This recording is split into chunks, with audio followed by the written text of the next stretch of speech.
A recent spike in accidents, a school bus stops giving way to another serious problem, speeding in school zones. That's right. Tens of thousands of kids are hurt each year in school zone crashes nationwide. And here in our state, efforts are underway to cut down on that number. Our Sbraccia investigates.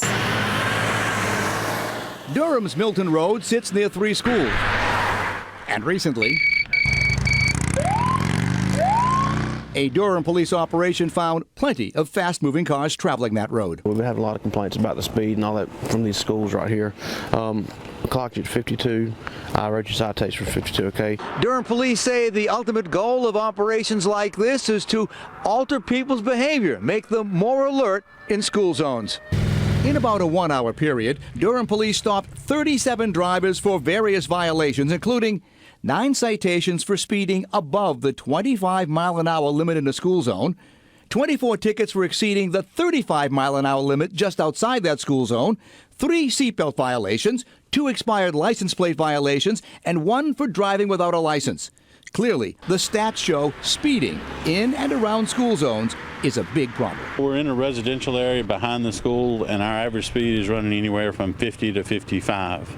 In a 35-mile-an-hour zone? 35-mile-per-hour zone right directly behind the high school. It's also a problem which bothers some neighbors. They have it marked, so we have to obey it, so and safety. Yeah, some of these drivers are caught doing 50 miles an hour in the zone. Oh, that's not good. David 121 1090. Back on October 16th, a driver hit a crossing guard in Garner as she stood in front of a school. She was badly hurt but survived the accident, which rattled the neighborhood. It was inevitable, in my opinion, that something was going to happen. Traffic engineers say that school zone speeds are set very low for a reason. Here's why. Crash stats show that if a vehicle going 20 miles an hour hits a person, that victim has about a 90 to 95% chance of survival. But as speeds increase, so do the chances of pedestrian deaths.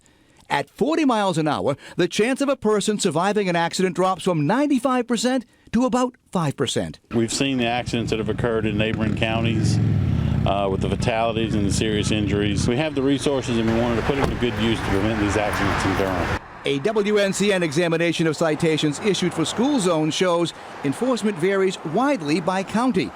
We pulled court records for a 1-year period ending last June. Those records revealed almost 9,400 school zone violations written statewide. This is how they break down around this area. Chatham County had the least with 5. There were nearly 700 violations written in Cumberland County, and Wake County had the highest with more than 1,700.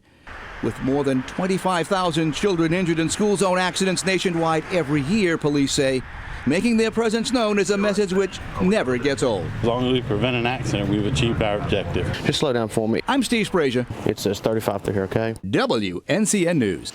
And we also did some checking. The penalty for speeding in a school zone is a $250 fine plus $188 in court costs. It's also 3 points on your license.